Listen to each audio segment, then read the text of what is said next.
Hi. Hi. Hi. Hi everybody. Hey there. Hello everyone. Salam sejahtera.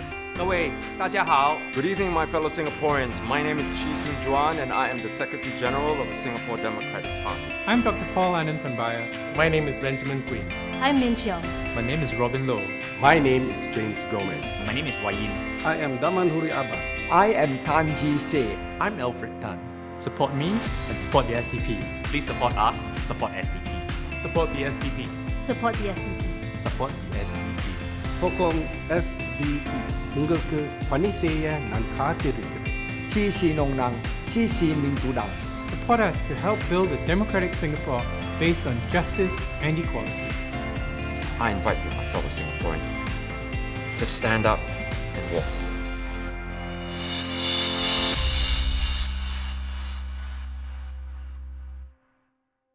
Hello Singaporeans, I am Tan Ji Se. I am the SDP candidate for Holland Bukit Timah GRC. I contested in this same GRC in the 2011 general election. So this is homecoming for me after 9 years. It's nice to be back once again asking for your vote to serve you in Parliament. Let me begin with a personal story.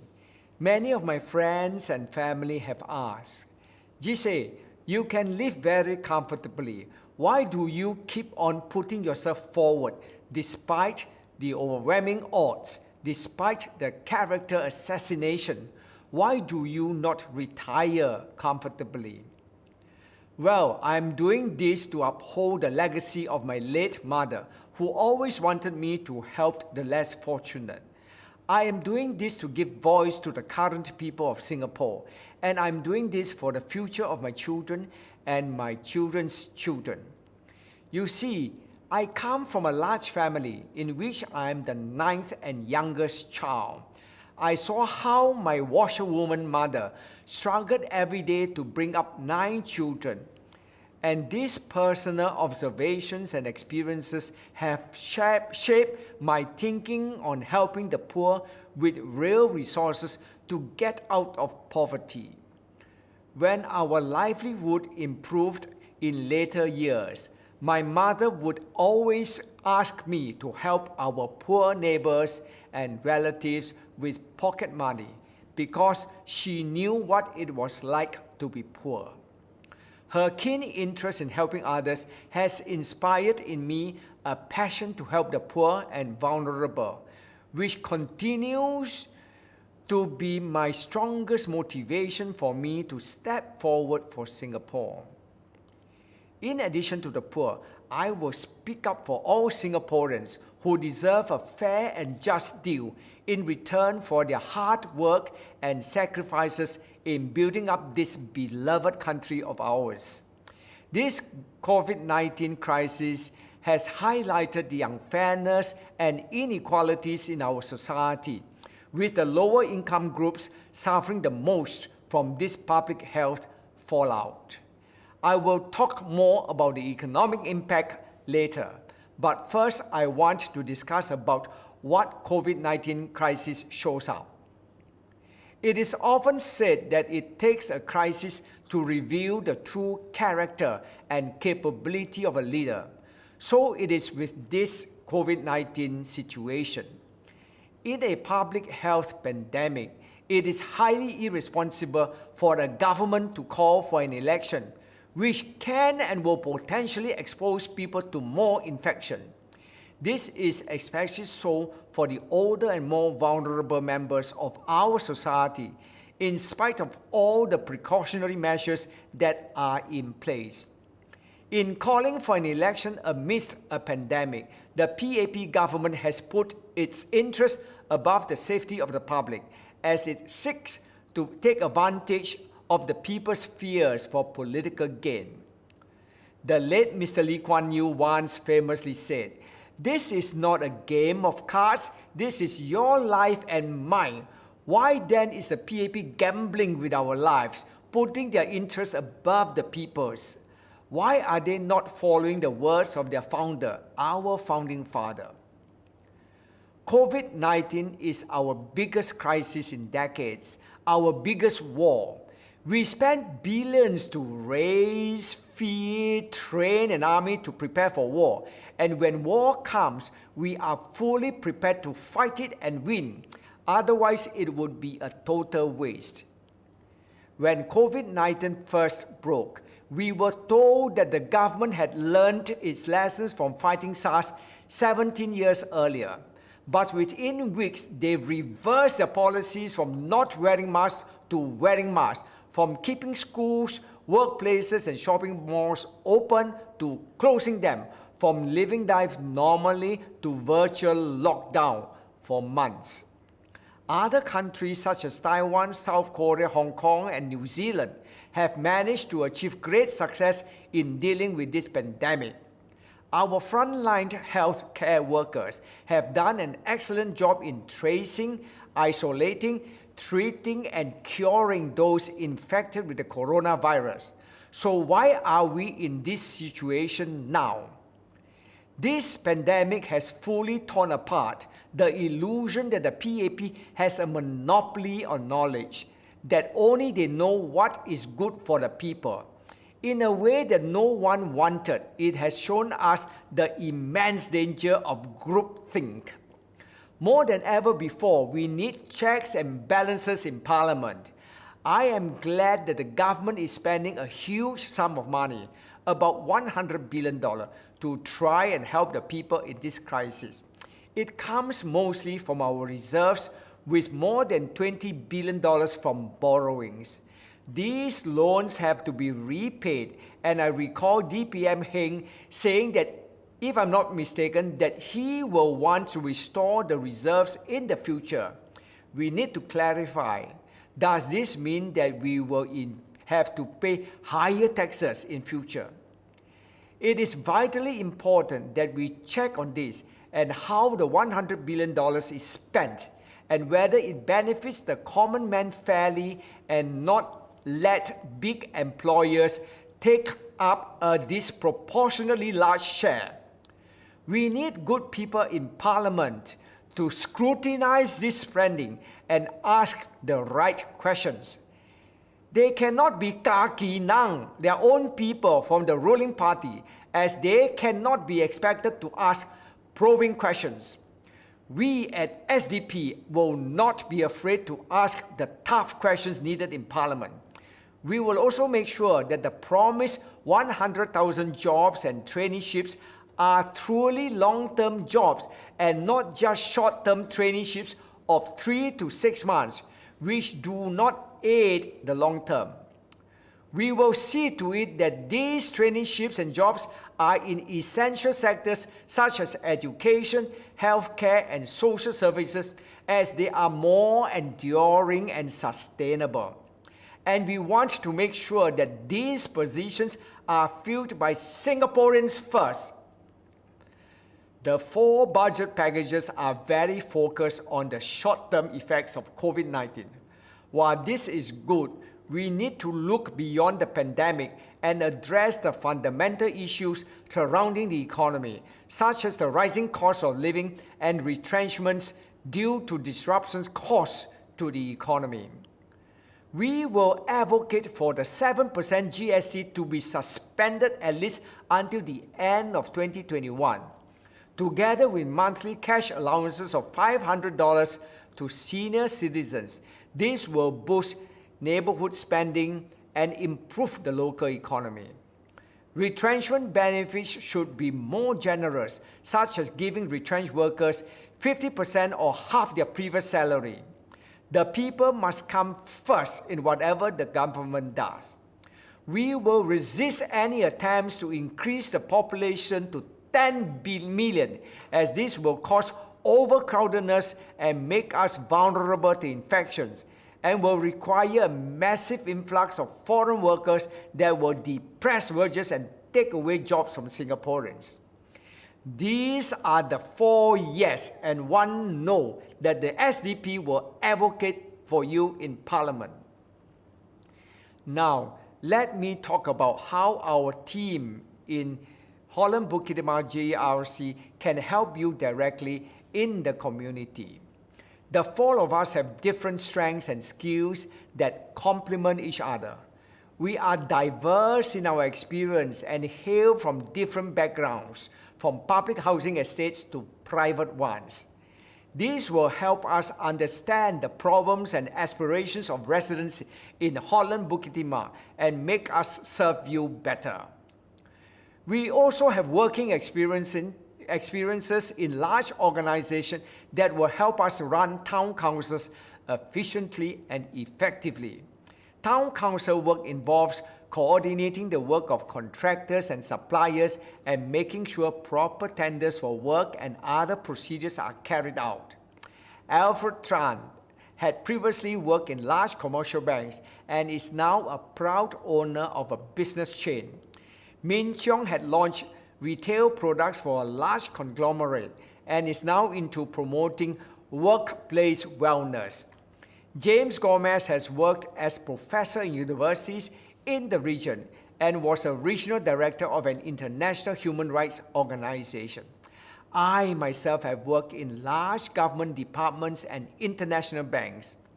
Paul Tambaya is an infectious disease expert who has worked in hospital and for the university as a professor. We will combine Holland Bukit Timah and Bukit Panjang into one big town council and benefit from economies of scale to serve you better. All five of us will use our different experiences from working in large government departments to run the town council.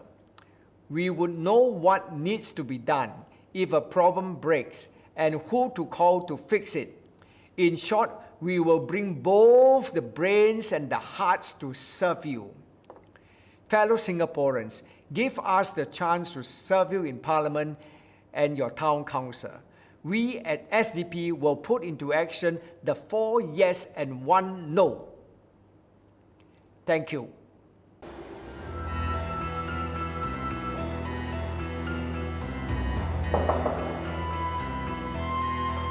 Hey, you see me? Hi, good evening. I'm from the SDP. My name is Jufri Sai.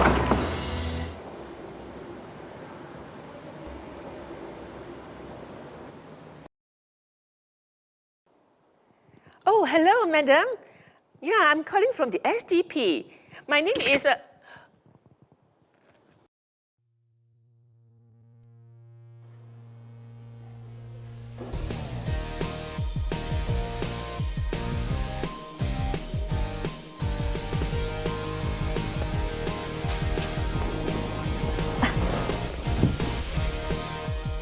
Life of a fundraiser is very concord. Life of a SDP fundraiser is even more concord. But with your generosity, we are able to put up a good fight this coming election.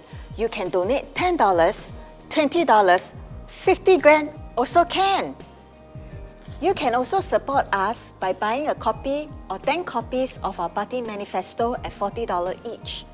This manifesto will let you know more about the party's vision and policy for this coming election. Go to our online store and shop at yoursdp.org/store. Ouch! You can also bring home 1 or 3 of our favorite Danny Bears at $20 each.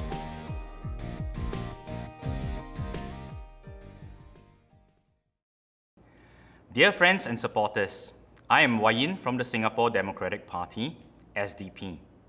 I am part of the SDP Marsiling UT team, together with my colleague Damahuri Abbas, Brian Lim, and Ben Pui. The COVID-19 pandemic has wrought major and irrevocable changes to the political, social, economic landscape in Singapore.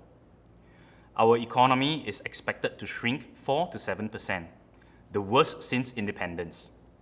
Many industries like travel, entertainment, and restaurants are decimated.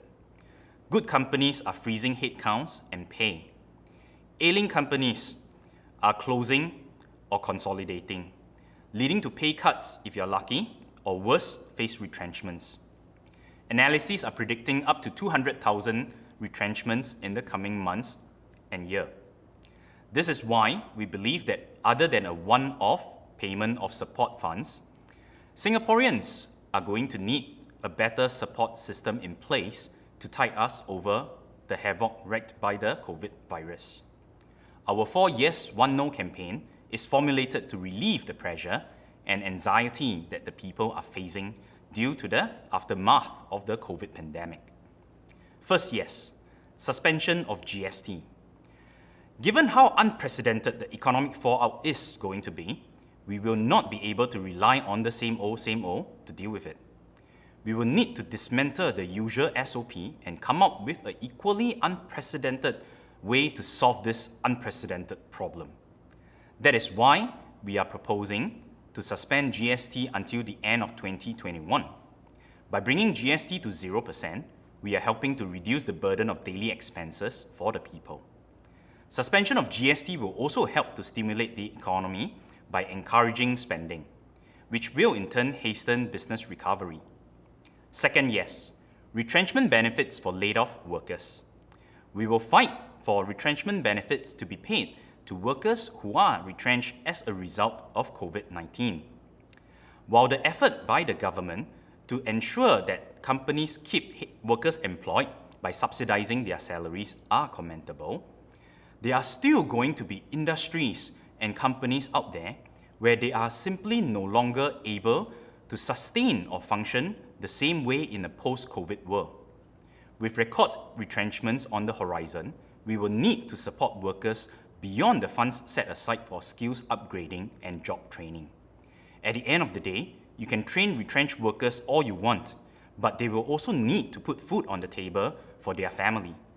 That is why we are proposing to pay a retrenched worker 50% of his or her last drawn salary for up to 18 months while they are receiving training, skills upgrading. These workers will need to be placed on the national job banks and be cooperative in accepting new job placements. Third yes, provide income for retirees. Regardless whether you are Merdeka generation or Pioneer generation, we are proposing to pay bottom 80% of retirees aged 65 and above a stipend of $500 a month to offer more equitable help to the older, poorer retirees. RISE, or RSIE, which stands for Retirement Income Scheme for the Elderly, will be a centerpiece of legislation that we will fight to enact once in Parliament. Our CPF contribution is supposed to be our primary retirement savings.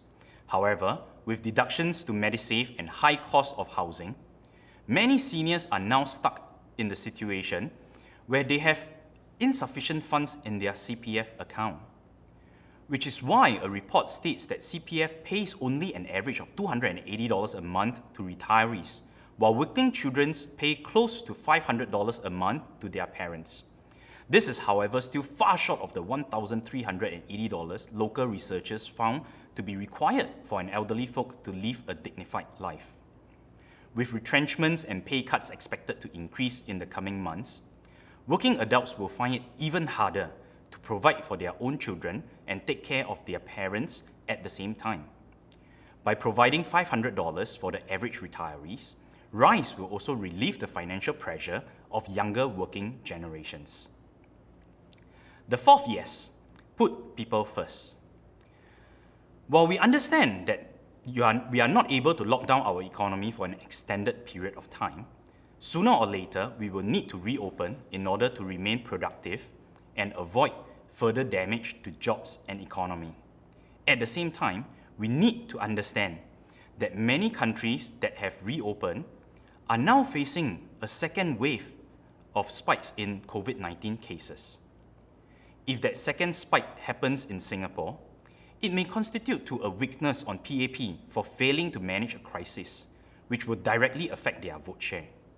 To avoid this, PAP insisted on calling for a GE at the first opportunity in the middle of our recovery from the COVID-19. This goes to show that PAP is willing to gamble with public health and safety for its own political interests.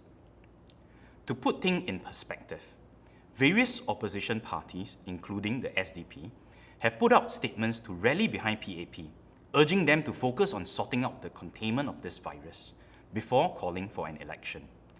There was also a survey showing that most Singaporeans do not wish to hold an election in this time. However, PAP is seemingly tone deaf and disregarded the safety concerns of residents and well-meaning constructive support from opposition parties, flavouring instead to shore up their support before a second surge in COVID cases. SDP will ensure that the PAP put people's interests as the top priority. 1 no. No to 10 million population. Our current population is 5.7 million and on course to hit 6.9 million in a few years. Already, we are straining in more ways than one to accommodate this figure. Now, imagine our future PM candidate says that we should plan for 10 million. And this was reported in the Straits Times. We are not making this up. There is no way for the Singaporean core population to go to 10 million with the poor TFR figures that we have. So what do you think is the path that we are going to take to boost that 4.3 million? More foreigners? Already, it cannot competently contain the outbreak of the COVID-19, which spreads faster as the population density increases. Also, our economy has become overly dependent on foreign workers, especially PMETs. As it is now, 1 in 4 PMET positions are held by a foreigner. While we should remain open to global talents coming into our country to supplement the shortfall of qualified workers, this should not be done at the expense of Singaporeans. This 4Y, 1N issues addresses the concern of our people on 2 levels. 1, they take care of the immediate necessity of Singaporeans during and immediately following the period of the COVID-19 pandemic. And 2, they ensure that the longer-term problems that confront our nation are dealt with. We will focus on these ideas and proposal in our GE campaign. Support us, support SDP to make this proposal a reality. 4 yes, 1 no. Thank you.